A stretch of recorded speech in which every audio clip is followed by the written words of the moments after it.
Queridos amigos, bienvenidos de nuevo a nuestra reunión para leer y estudiar los escritos del siervo de Dios, Luisa Picarletta. El tema que quisiera abordar hoy con ustedes, leyendo algunos fragmentos del tercer volumen de los escritos de Luisa, concierne a dos realidades opuestas pero muy importantes. Una es negativa, de la cual debemos distanciarnos cada vez más. Y la otra, en cambio, es el instrumento que permite combatir lo que también se llama un vicio capital, que es el de la soberbia. ¿Qué es la soberbia?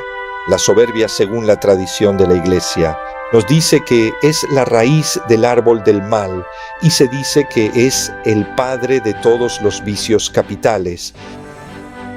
¿En qué consiste la soberbia? La soberbia es lo que nos engaña, haciéndonos creer que somos como Dios y nos hace ver el mundo desde arriba hacia abajo.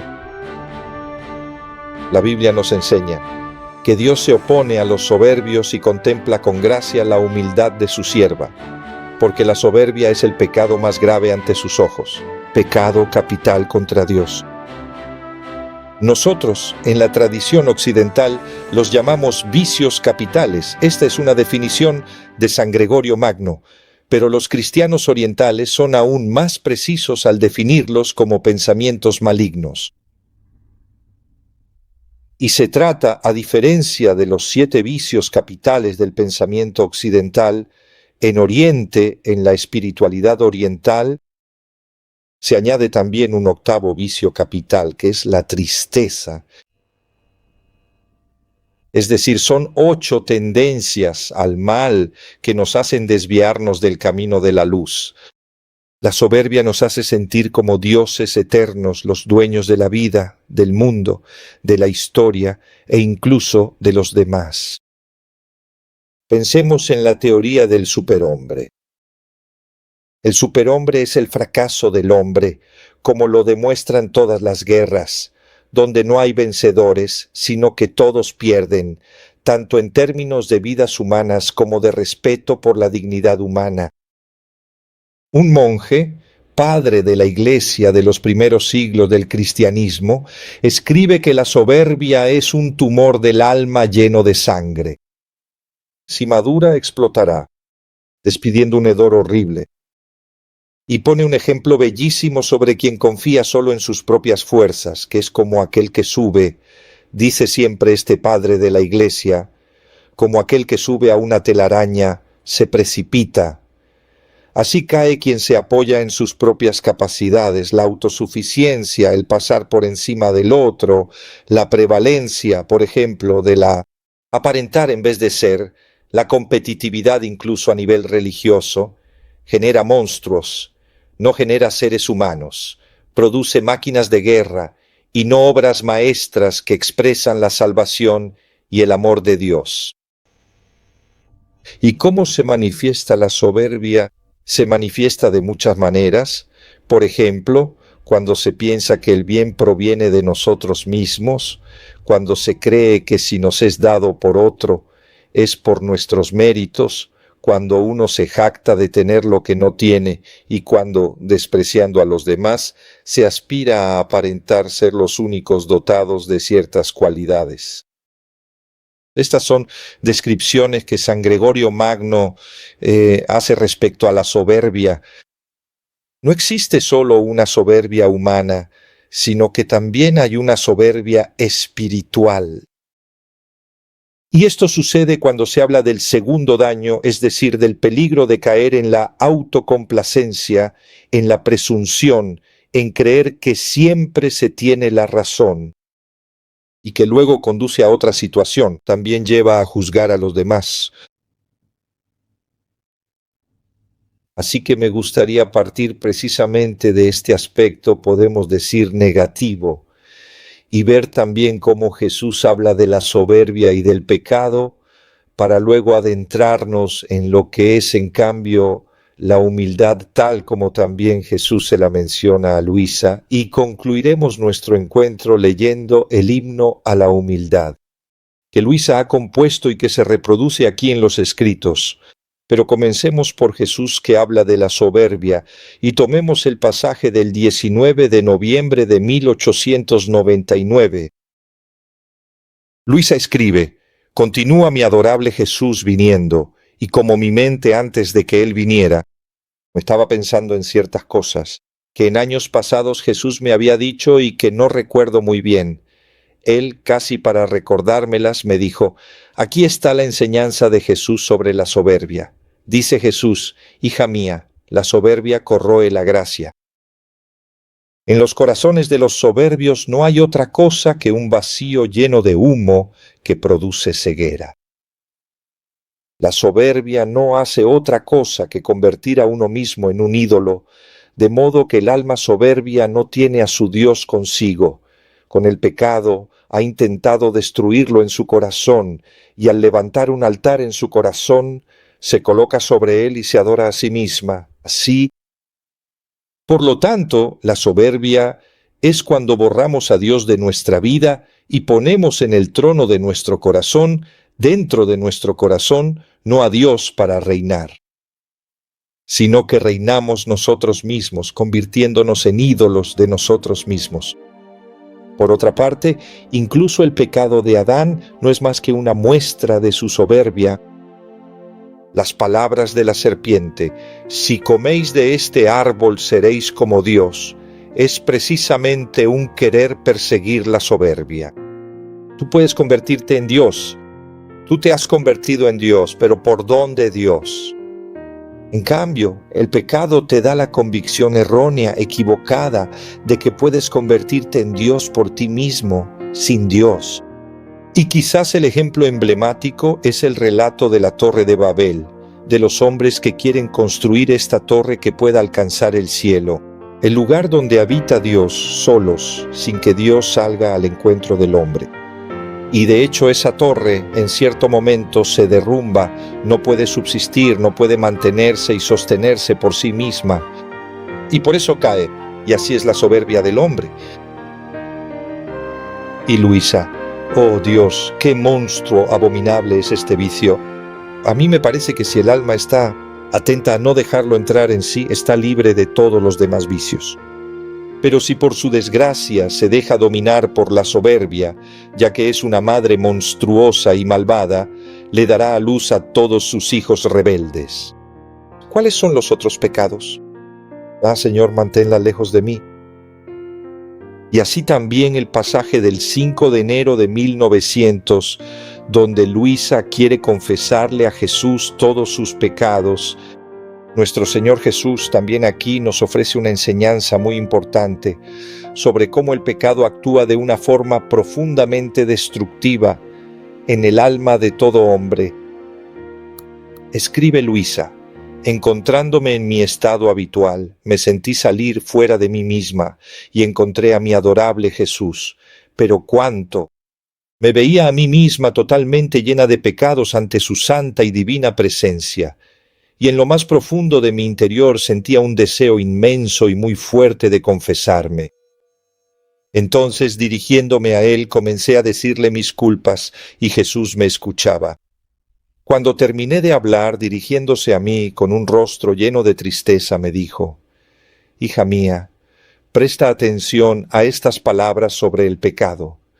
Mientras las escuchamos, intentemos pensar en nosotros mismos, en nuestra vida, en cuando caemos en el pecado, si realmente nos sucede lo mismo también en nosotros. Dice Jesús: hija mía, el pecado es un abrazo venenoso y mortal, no solo para el alma, sino también para todas las virtudes que se encuentran en el alma. Si es grave y si es venial, es un abrazo que hiere y que vuelve al alma muy débil y enferma. Y junto con ella se debilitan todas las virtudes que había adquirido.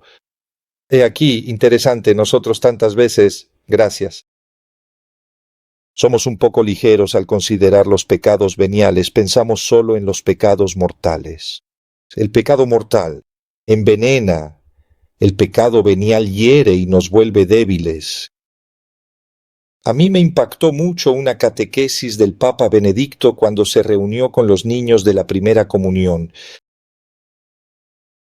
En ese encuentro, un niño Se dirige al Papa y le dice: «¿Pero por qué tenemos que confesarnos siempre, si luego cometemos siempre los mismos pecados?». Y el Papa utilizó esta bellísima imagen para explicar por qué también los pecados veniales deben confesarse. Le dijo a ese niño: «Mira, observa a tu mamá hace las tareas en casa, quita el polvo de los muebles». Pero ¿por qué debe quitar el polvo de los muebles si luego, después de algunos días, el mismo polvo vuelve a depositarse sobre esos muebles? Y el niño responde: «Porque el mueble con polvo es feo».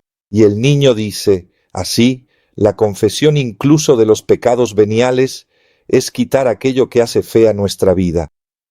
Y luego dice, añadió el Papa: «Si el polvo se queda pegado al mueble, poco a poco ese polvo empieza a corroer el mueble, a estropear el mueble, a dañar la madera, y luego el mueble ya no es adecuado, ya no es útil. Así es el pecado, aunque no sea ese abrazo mortal, los pecados mortales de los que siempre debemos liberarnos. Incluso los veniales son como ese polvo que hace que algo se vea un poco feo», dice Jesús. Luisa, hiere el alma y nos debilita.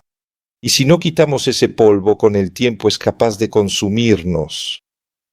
¿Qué arma letal, continúa Jesús, es el pecado? Solo el pecado puede herir y dar muerte al alma.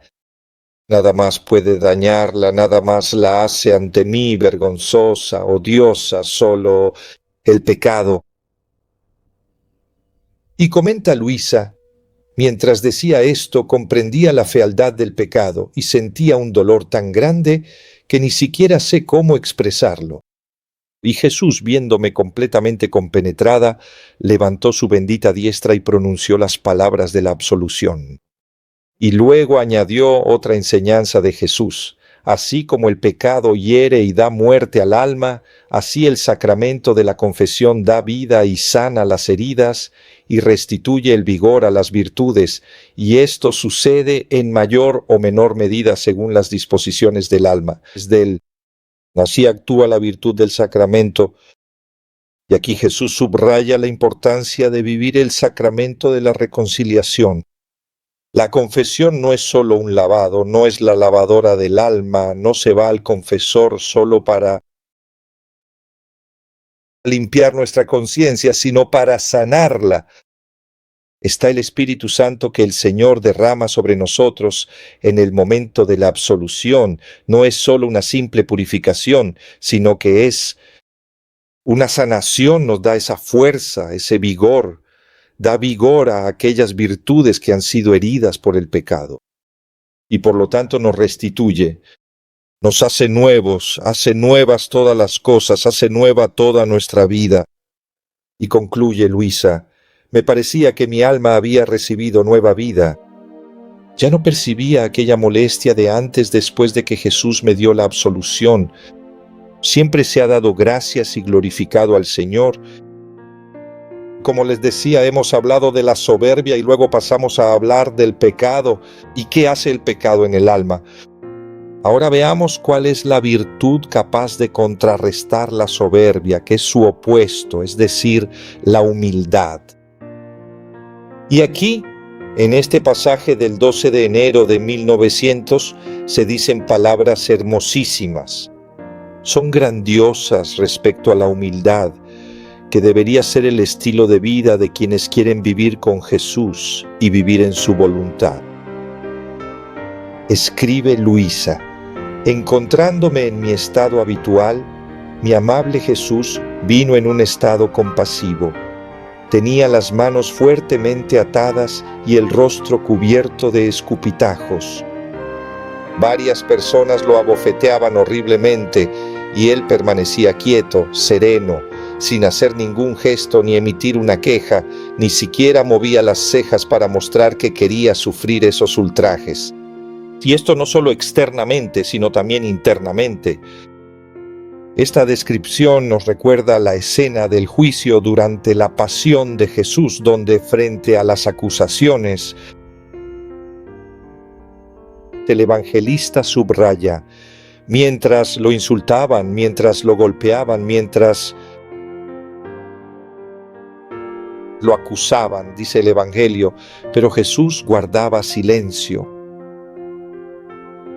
Y esto no solo externamente, sino también internamente. Qué espectáculo tan conmovedor, capaz de romper los corazones más duros. Cuántas cosas decía ese rostro con esos escupitajos colgando, manchado de fango. ¿Qué dice? A los ojos de los hombres, ese rostro es el de un hombre golpeado, de un hombre humillado, de un hombre denigrado, continuamente. Pero ese rostro, con todo eso precisamente, es el signo de un rostro que ama, que está amando incluso en medio de eso. Y la humildad consiste precisamente en hacerse pequeño para no caer y no ceder ante lo que piensa el hombre. Yo me sentía horrorizada, dice Luisa, temblaba, y me veía completamente orgullosa delante de Jesús. Y mientras estaba en ese estado, él me dijo, he aquí Jesús comienza a dar una gran enseñanza sobre la humildad. Dice Jesús, hija mía, solo los pequeñitos se dejan manejar como uno quiere. No aquellos que son pequeños de razón humana. Atención, interesante, no los simplones, no los débiles, no los pequeños, según la razón humana, sino aquellos que son pequeños pero llenos de razón divina. Solo yo puedo decir que soy humilde, porque en el hombre lo que se llama humildad, más bien debería llamarse conocimiento de sí mismo.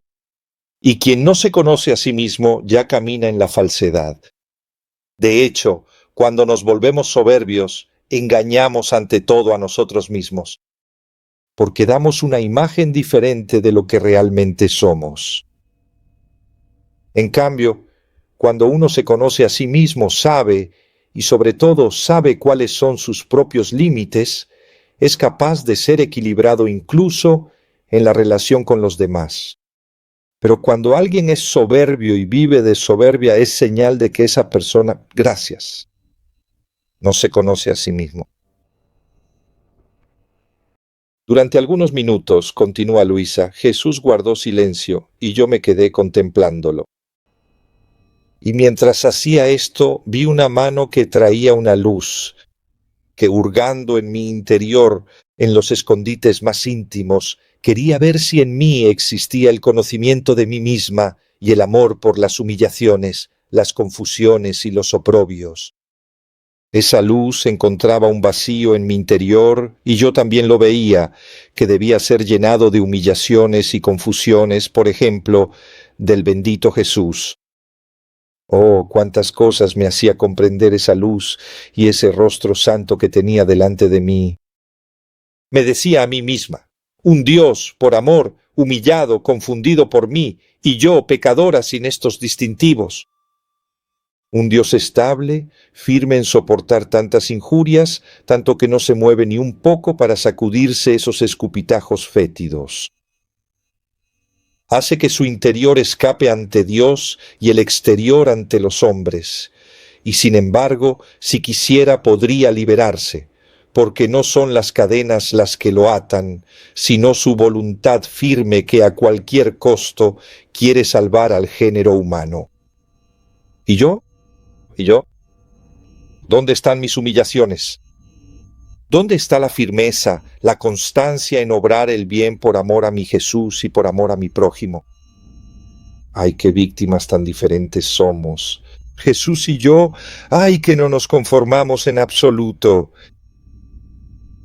Palabras llenas de pesar de Luisa al ver a Jesús que es humillado, ama y se ve a sí misma que, en la humillación, en cambio, somos incapaces de amar. Porque en realidad no logramos comprender quiénes somos. Y mientras mi pequeña mente se perdía en esto, mi adorable Jesús me dijo, y habla de su humildad, de la humildad de Jesús. Dice Jesús, solo mi humanidad estuvo llena de oprobios y humillaciones, tanto que desbordaban hacia afuera. Por eso, ante mis virtudes tiemblan el cielo y la tierra. Y las almas que me aman se sirven de mi humanidad como una escalera para subir y rozar alguna gotita de mis virtudes. Dime, ¿dónde está tu humildad ante la mía? Solo yo puedo gloriarme de poseer la verdadera humildad. Mi divinidad, unida a mi humanidad, podía obrar prodigios en cada paso, palabra y obra, y sin embargo, voluntariamente me restringía al círculo de mi humanidad. Me mostraba como el más pobre y llegaba a confundirme con los mismos pecadores. He aquí, ya Jesús nos dice, ya el evento de la encarnación fue un acto de humildad. Yo, con mi divinidad, podía hacer todo, y sin embargo decidí encerrarme dentro de una humanidad. Podía obrar prodigios en cada palabra, en cada paso, y en cambio quise restringirme. Se mostró como el más pobre y llegaba incluso a confundirse con los mismos pecadores. Por eso entonces debemos comprender bien las palabras de Jesús en el Evangelio cuando dice, «Aprended de mí, que soy manso y humilde de corazón». Y continúa Jesús, la obra de la redención podía realizarla en poquísimo tiempo. Por supuesto, Él era Dios.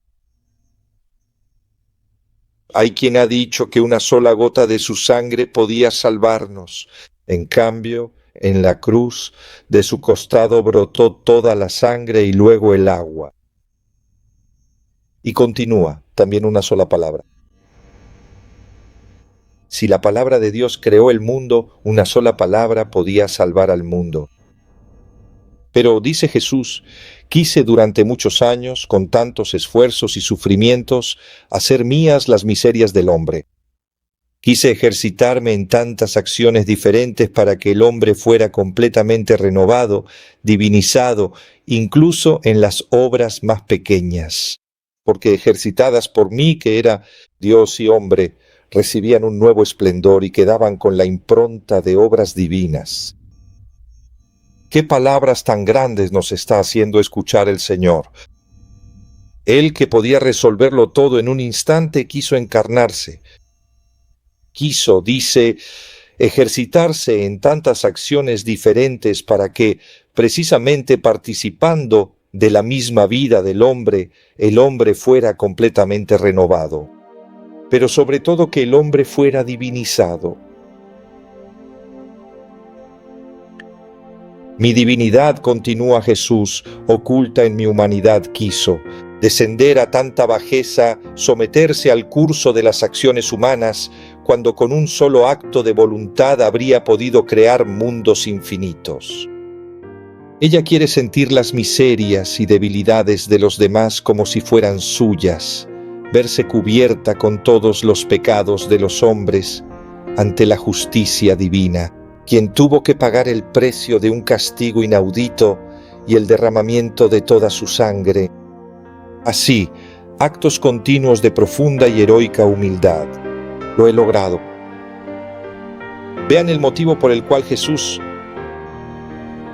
entró en el tiempo y siguió el tiempo de los hombres, la vida de los hombres, la historia de los hombres, porque quería sentir, participar en todas las miserias, en las debilidades que formaban parte de la vida del hombre. Esto es solo fruto del amor de Dios. He aquí, hija mía, continúa Jesús, la grandísima diferencia entre mi humildad y la humildad de las criaturas, que ante la mía no es más que una sombra, incluso la de todos mis santos, porque la criatura sigue siendo criatura y no conoce cuánto pesa la culpa como la conozco yo. Pueden ser almas heroicas que, siguiendo mi ejemplo, se hayan ofrecido a sufrir los dolores ajenos, pero estas no son diferentes de las demás criaturas. No son cosas nuevas para ellas porque están formadas de la misma arcilla. Luego solo, pensar que esos sufrimientos son causa de nuevas adquisiciones y que glorifican a Dios es un gran honor para ellas. Y además de eso, la criatura está limitada en el círculo donde Dios la ha puesto, ni puede salir de esos límites en los que ha sido rodeada por Dios. Oh, si estuviera en su poder hacer y deshacer, ¿cuántas otras cosas harían? ¿Cuántas otras cosas harían? Cada uno llegaría hasta las estrellas, Pero mi humanidad divinizada no tenía límites y atención, dice Jesús voluntariamente, se restringía a sí misma, y esto era entrelazar todas mis obras de heroica humildad. Jesús ha rehecho todos los actos humanos, ha reparado incluso los actos malos de los hombres. Gracias. Para llenarlos con su humildad, para divinizarlos, para renovarlos, para hacerlos todos conforme a la voluntad de Dios. Esta fue la causa de todos los males que inundan la tierra, es decir, la falta de humildad. Y yo, al ejercer esta virtud, atraería todos los bienes de la justicia divina. Ah, sí, no salen de mi trono revestidos de gracia, si no es por medio de la humildad. Esto que ha dicho Jesús es muy hermoso y muy importante. Nada puede salir de Dios si no es a través de la humildad. Incluso la realidad más gloriosa, más poderosa, pasa a través de la humildad. Y por lo tanto nos hace entender que es en la humildad donde podemos encontrar a Dios. Podemos reconocer las obras de Dios. Cuando el hombre está demasiado lleno de sí mismo y persigue su soberbia, nunca podrá reconocer a Dios que actúa en su vida. Pensará precisamente que Dios se ha retirado, que Dios no está, que Dios está ausente, que Dios lo ha olvidado, que lo ha abandonado. Este es el soberbio, pero si vive en la humildad, vive y piensa según Dios, según su modo de actuar, entonces es capaz de reconocer todas las obras que Dios realiza en el mundo. Ninguna, continúa Jesús, oración, escuchan mis oídos y me mueve a compasión. Mi corazón no está perfumado por ella. Si la criatura no logra destruir ese germen de honor, de estima, entonces éste se destruye. Al llegar a amar ser despreciada, humillada y confundida, sentirá un enredo de espinas alrededor de su corazón, percibirá un vacío en su corazón que siempre le molestará y la hará muy diferente de mi santísima humanidad. Y si llega a amar como mucho las humillaciones, podrá conocerse un poco mejor. Pero ella no resplandecerá ante mí, vestida con el bello y agradable manto de la humanidad, de la humildad. Y frente a esta enseñanza de Jesús, Luisa permanece silenciar. ¿Quién puede decir cuánto comprendí acerca de esta virtud y la diferencia entre el autoconocimiento y la humildad? Me parecía percibir claramente la distinción entre estas dos virtudes, pero no tengo palabras para explicarme. Y aquí, como conclusión de este pasaje, el himno a la humildad. Ahora, después de toda esta enseñanza profunda y maravillosa sobre la humildad, Luisa hace como una especie de síntesis. ¿Qué he comprendido de todo esto, lo que me ha dicho Jesús sobre la humildad? Ella intenta explicarlo y ha compuesto este himno a la humildad, dice Luisa. Cuando en los escritos es Luisa quien escribe, quien expresa su pensamiento, significa que está haciendo una síntesis, quiere lograr expresar lo que ha comprendido, pero sobre todo lo que vive dentro de ella. Escribe Luisa. Ah, sí, la humildad llama a la gracia, la humildad rompe las cadenas más fuertes. ¿Qué es el pecado? La humildad vence cualquier barrera que separe a las almas de Dios y las trae de vuelta a Él. La humildad es la pequeña planta, pero siempre verde y floreciente, no susceptible de ser devorada por gusanos, ni el viento, ni el granizo, ni el calor pueden dañarla, ni hacerla menos sensible, marchitarse.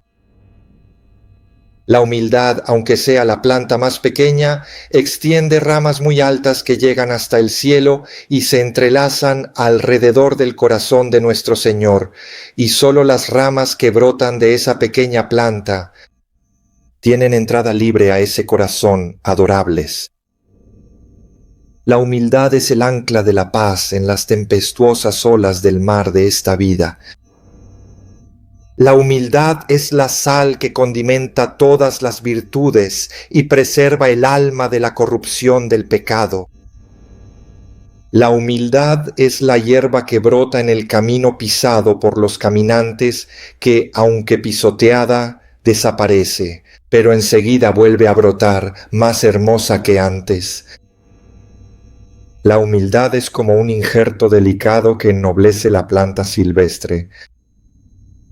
La humildad es el ocaso de la culpa. La humildad es la recién nacida de la gracia. La humildad es como la luna que nos guía en las tinieblas de la noche de esta vida. La humildad es como ese hábil comerciante que sabe negociar bien sus riquezas y no desperdicia ni un solo centavo de la gracia que le es dada. La humildad es la llave de la puerta del cielo, de modo que nadie puede entrar si no guarda bien esta llave. Y finalmente, dice Luisa, de lo contrario no terminaría nunca y me extendería demasiado. Es la expresión sintética de todo. La humildad es la sonrisa de Dios, de todo el empíreo, pero es el llanto del infierno. He aquí, queridos, nos despedimos con estas bellísimas palabras de Luisa que nos dicen lo que ella aprende de estos coloquios con Jesús.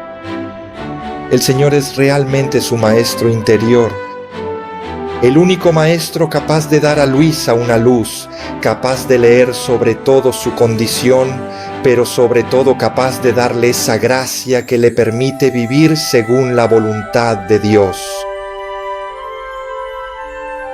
Que Dios Todopoderoso te bendiga, Padre, Hijo y Espíritu Santo. Amén. Gracias a todos, feliz sábado y hasta la próxima semana.